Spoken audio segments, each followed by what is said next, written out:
дараа нь мэдээлэл өгөх учраас дараа нь болъё гэсэн та хэд маань ингээ гараа явчих хүмүүс юм бэ. Тийм учраас яс энэ байга дээр нь мэдээлэл өгчё гэж бодлоо ажлын хэсгийнхэнтэй зориулаад. За яа харахгүй хүн болго ярьж байна. Ирэх жилийг 26 оныг боловсролыг дэмжих жил болгосон. Дотроо хүртээмжийн асуудал, чанарын асуудлыг яриа гэсэн. Тэгээд хүртээмж чанар дээр нэг дэд хэсгүүд гараад ингээ явж байгаа. Тэгээ би бас олзуурхаад өөрөө бас хүртээмжийн дэд ажлын хэсгийн яам дээр одоо засгийн газар дээр хариуцаа явж байгаагийн хувьд сангийн яам, боловсролын яам хоорондоо их тоон дээрээ тохироод юугаа ингээд юу гэдэг хамтраад явж байгаа нь бол их таатай байгаа. За тэгээд түрүү ундрам дарга хэлсэнчлэн одоо баг сургуулийн концепч гэдэг юм Улаанбаатар хотод ялангуяа бид нар тэр чиглэл рүү явахын тулд одоо яах вэ гэдэг асуудлуудыг бас одоо сангийн засгийн газрын одоо ерөнхий сайдын ажлын албаныхантаа бас яриад, нийслэлийнхантаа бас яриад тэр чиглэл рүүгээ бас орох гэж байгаа. За тэгээд ер нь бол Ирэмбэ тогтоож явах хэвээр, цогцоор нь харах хэвээр гэдэг юм хэлмээр байна. За соёлын яам ч гэсэн одоо боловсролын яамтай угаасаа нэг байсан үе байгаа. Тийм учраас ерөөс салгаж болохгүй. Энэ бүх зүйлийг хамтдаа явах хэвээр байна. Тэгээ бид нар Ирэмбэ тогтоогоод үзэхээр ерөөсөө боловсролын салбарт шинжил хийх хэрэм маань нэгдүгээрт энэ хүртээмж тэгээд багшийн асуудал. Яалтчгүй энэ хоёр асуудлыг л өнөөдөр тулгамдчаад байгаа. Тэгэхээр хэдүүлээ 26 онд нэлээд цогц бодлоготой тэгээд нэлээд зоримог хийгээд энэ дээр шинжил хийя гэдэг. Тэгээд 108 сургууль 95 цэцэрлэгийн асуудал бол яригдаад байгаа. Энийг одоо 3 жилдээ бол 26, 27, 28 оны төсөв туваага тавьчихна гэж ойлгож байгаа. Эхнээсээ бол тавьсан байгаа. За энэ бол ерөөсөө сургалтын чанарын асуудлыг л ярьж тэнд байж байгаа зүгээр орон нутагт сургууль байхгүй учраас эсвэл сургууль нь одоо насжилт нь ихссэн учраас гэж барьж байгаа юм биш.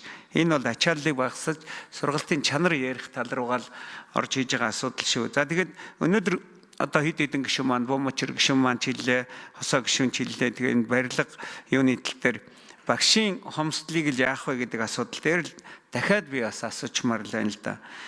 Одоо эх жил ингээд 40 хэдэн сургууль шинээр барьлаа. За одоо ингээ ороход юу дутах вэ гэвэл ерөөсөө одоо угаасаа 4200 багш дутагдaltaа гэж гарч байгаа бол ахаад багш бүр дутнаа. Тэгээ зах зээл дээр 30 мянга гаруй багш мэрэгжлэр ажиллаагүй хүмүүс байна. Энийг татах талаар та нар ямар бодлого бодож байна гэдгийг нэгдүгээр бас асууя. Дараа нь ажлаас маш их гарч байна.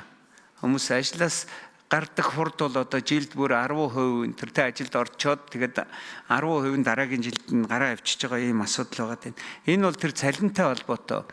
Дөнгөж залуу багш нар 1.490 мянган төгрөгөөс эхэлж байгаа л энийг 2 сая болгочих энэ боломж яг багштай тусгаачлан эзэгтэлээр сангийн яам тийм бодлого байна уу? За тэгээд багш мэрэгжлэр ажиллах хувь одоо төгсөж гарч байгаа хүмүүс маш бага байна. 38% дундаж байгаа. Өнгөрсөн жилийн дунджийг харахаар ердөө 15% нь буюу 310 хүн л багш болсон. 2900 хүн төгсөөд байдаг. Тэгэхээр энэ хувийг одоо мобис зэрэг багшаар бэлдэж байгаа. Тэгээд итгэлийг энэ төр хөнгөлөгдөж байгаа ийм нөхцөл сурж байгаа хүмүүстээр энэ ямар хариуцлага тооцож яаж явах вэ? Төгсөгчдийгээ багш мэрэгчлэр нь ажилуулах дээр. За тэгээд хамгийн эцэст нь ипотекийн зээлийг одоо эдийн засгийн хөгжлийн яамнаас ч бодлого гаргаад багш нар дээр ипотекийн зээлийг ойчир дугаарг болгох тал дээр ямар бодлогууд юу байна? Тэрийг асууя. За баярлалаа. За Бачаргал дарга 6-8-аар хариулъя. За яа харахгүй боловсролын чанар дээр л багшийн асуудал бол хамгийн чухал асуудал болоод 26 оны жилийн төлөвлөгөөнд бол багшийн 3 тулгуурт бодлого гэж засгийн газраас баталсан бодлого байгаа. За тэр хүрээндээ бол багшийн доктортой ажиллах нөхцөл, за төгсөөд гарсан багш нарыг яг мэрэгчлэр нь ажилуулах тэр чиглэл, за нийгмийн баталгааг нь хангах чиглэлээр баримтлах гэх мэтчлэн тодорхой заалтууд бол туссан байдаг. Зүгээр энийг яг цэвэр бас яг илүү нөгөө амь оруулах гэдэг утгаараа илүү нөгөө хэрэгжил тал руу нь бол мэдээж шууд урсгал зардалтай холбоотой болоо явчихж байгаа. Тэгэхээр жилийн төлөвлөгөөнд бол боловсролын жилийн хүрээнд бол энэ багшийн 3 дугаар бодлогын хэрэгжилтийг хангах чиглэлээр ерөнхий агуулгаар ороод за төсвийн боловсруулалтын явцад бол урсгал зардал дээр илүү энэ хөшүүргүүдийг яаж ашиглах уу, яаж нэмэгдүүлэх боломж олцоо гэвэл одоо ажлын хэсэг дээр ярьж байгаа сангийн яамтайгаа зөвлөдөж байгаад ингээд цаашаа явуулах хэрэгтэй. Яах аргагүй энэ урсгал зардал төсвийн асуудал болоо явчихж байгаа. Зөвхөн хувилбарын хувьд бол мэдээж дэмжигч жилийн хэмжээнд тусгаалсан арга хэмжээгүүд 24 оноос бол авч хэрэгжүүлээд өгнө. Явж байгаа. За тухайлах юм бол одоо зах зээл дээр байгаа багш мэрэгчлээ боловч багшийн ажил бас хийхгүй байгаа иргэдийн ажил эргүүлж авах чиглэлээр ажлуудыг бас зохион байгуулах юм төлөвлөлтүүд бол байгаа. За мөн адилхан бас энэ санхүүгийн хэсгийн механизм энэ хөшүүргийн асуудлууд бол байгаа.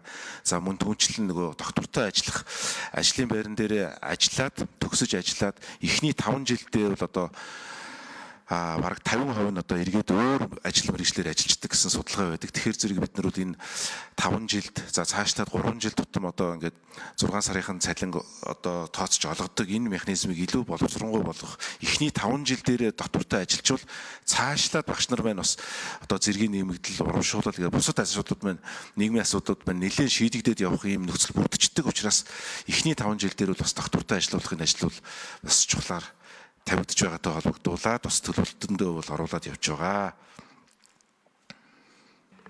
За сангийн яамны төсвийн бодлого төлөлтийн газрын дарга Санжаад орж 4-8-ын микрофон дээр хариулт өгнө. За сангийн яамны төсвийн бодлого төлөлтийн газрын дарга Санжаад орж за гишүүний асуултанд хариулъя.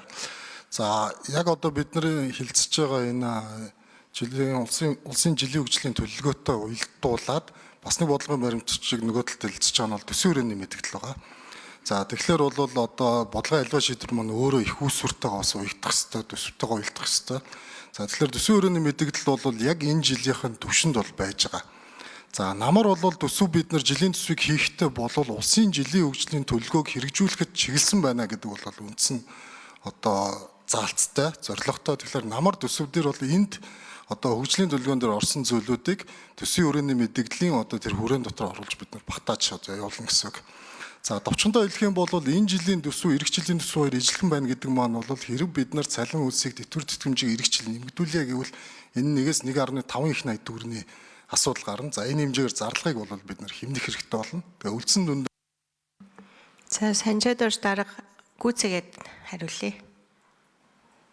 За мөн түнчлэн одоо жилийн хөгжлийн төлөвлөгөөн дээр бол оронтойг бол 9%-аар бууруулах, за урсгал зардлыг 24% барих гэдэг одоо тодорхой заалтууд байгаа. За энийг бол бид нар бас хэрэгжүүлэх үүрэг авна. За тэгэхээр бол нэг л сонголт үлдэн. За энэ бол юу вэ гэхээр бүтээмж гэдэг зүйл рүү л явна гэсэн үг. Тэгэхээр бид нар энэ төсвийн мөнгийг яавал үр ашигтай хамгийн бүтээмж өндөртэй байхаар одоо хуваарлах вэ гэдэг энэ аргалууга одоо энэ зүйл рүү л хамгийн тэргүй ээлжинд ирэмбэлж орно. Тэгэхээр салбар яам болвол салбар яамдууд бол өөрсдийнх нь төсөв дотроо дээр хязгаартаа багтаагаад ямар байдлаар хамгийн үр дүнтэй байдлаар энэ төсвөө ирэмбэлж зарцуулах вэ гэдэг дээр санал намар төсвөө орж ирэхлээр бид тэрэн дээр нь бол ажиллаад одоо аль болох тэр саналуудыг бүгдийг нь одоо төсвийн хүрээндээ багтаагаад нэгтгэхэд оруулж ирнэ гэсэн ийм одоо байдал байна. Баярлалаа. За Баярмаа гишүүн асуулт асууя.